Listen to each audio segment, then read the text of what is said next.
In a deep breath, digest. Today, I'll show you a free tool that you can use to brainstorm, write, and edit your novel all in one place and all for free. If you're new here, hi, my name is Julian. I am an author coach. I help writers with everything from storytelling to self-publishing to entrepreneurship so that they can build a thriving business thanks to their craft. As my mom would say, there is no such thing as a small saving.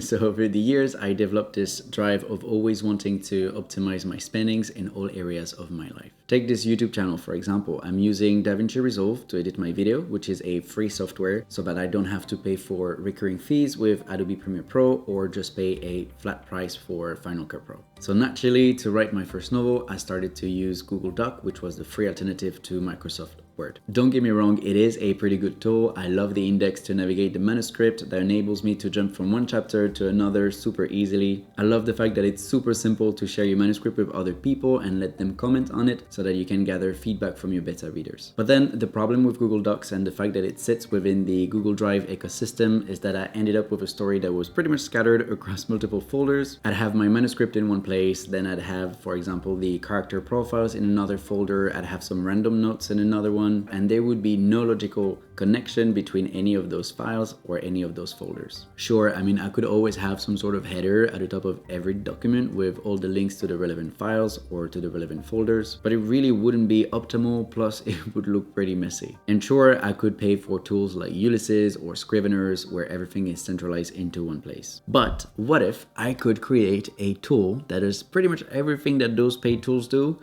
but all for free? But before I show you this tool, quick disclaimer, I have built this tool on Notion, which is a free workspace app that you can have either on desktop or mobile. I have zero affiliation with them whatsoever. It is simply a tool that I use quite extensively. If you're on Notion already, then you can replicate everything I'm about to show you. And if it gets too complicated or if you're too lazy, you just can't be bothered to replicate the entire workspace, then feel free to grab the template ready to use. There will be a link in the description down below. So without further ado, let me introduce you to my Scrivener, but better.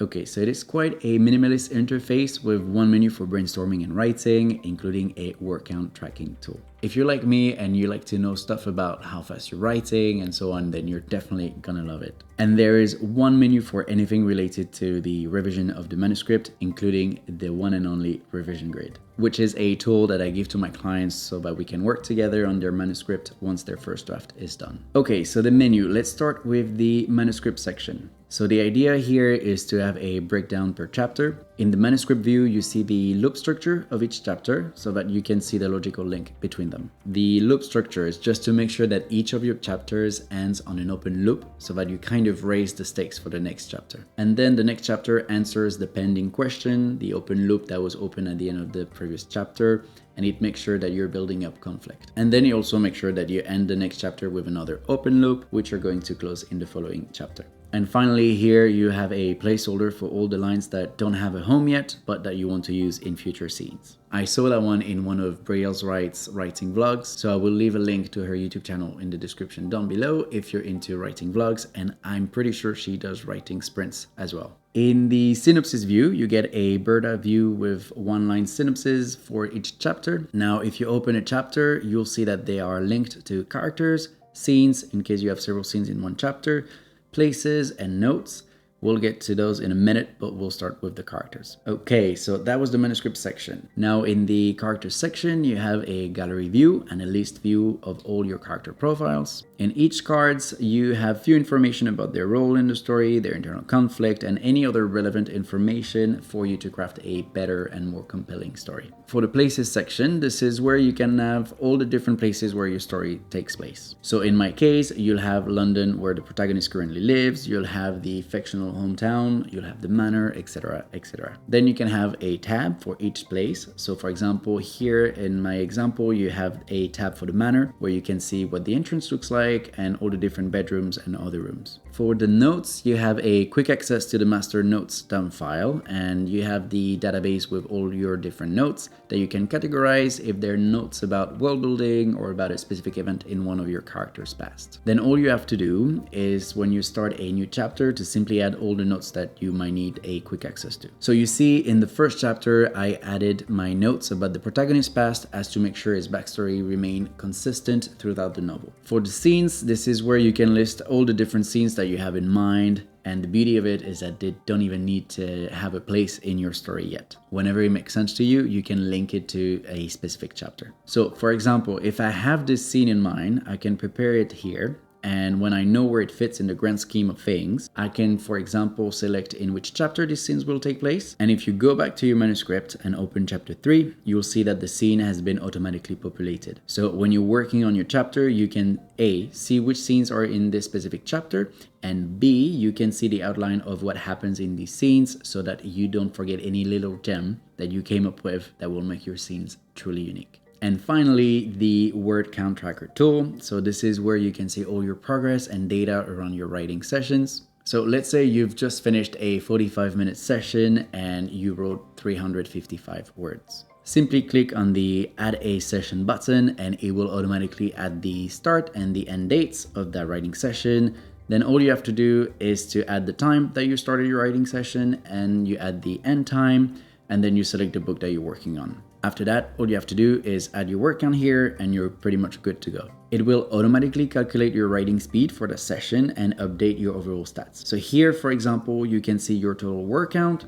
You'll see how much time you've been writing overall or per month. If you filter per month, you can see your average writing speed and how many pages you've written. You can also filter by a specific project so that you can get your total word count for that book project, or you can use the tabs for quick access to the different books that you're working on. So that's it for the main menu. Now the revision menu. First, you have the one and only revision grid. I'm not gonna dive into all the specifics because it wouldn't make much sense, as it is a tool that I'm using with my clients as part of my coaching program, but basically this is where all the magic happens. It's originally inspired by the plotting grid that J.K. Rowling made to plan the Harry Potter series, but it's like heavily on steroids. So for this example, I translated her grid into this one, and as you can see, it is a lot more detailed. So on top of the basics, you have the word count of the scenes or the chapter. That's because usually, at least to me, a slow word count scene is a scene that I can easily cut off, and it's probably a scene that's going to slow down the pace of the overall story. But don't quote me on this, that's just my own experience.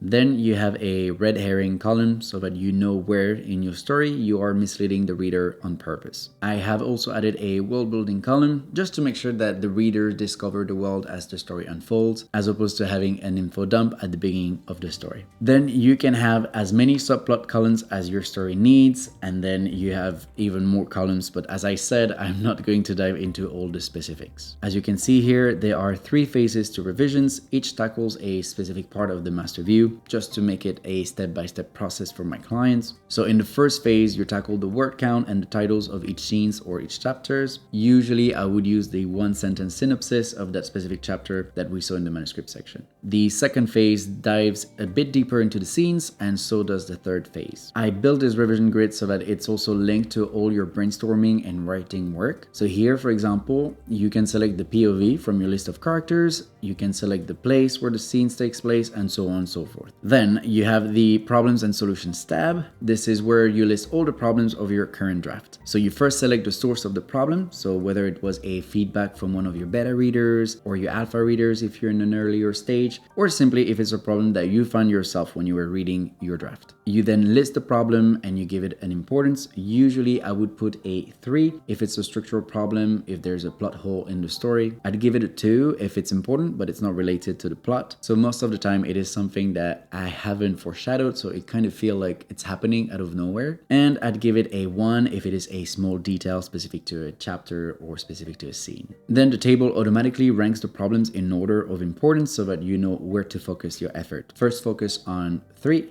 then on 2, and then on 1. The reason is because if you spend time and energy focusing on solving problems that have a level 1, and then later on you tackle problems that have a level 3, these problems might just simply disappear and you spend time and energy for nothing. Then usually my clients brainstorm and list possible solutions there for me to review, and then we can discuss them together. And then all they have to do is just tick the resolve box once they've corrected that specific problem in their draft. Then the alpha and beta sections, they're just like quick access links to the problems and solutions, but specifically to either the alpha readers feedback or the beta readers feedback. And finally, there is the questionnaire templates, just to give you an example of questions that you can ask to your beta readers. So that's pretty much it. Everything from brainstorming to writing to revisions, all in one place and all for free. If you're interested in getting these templates ready to use, there will be a link in the description down below, and I'll see you in the next one.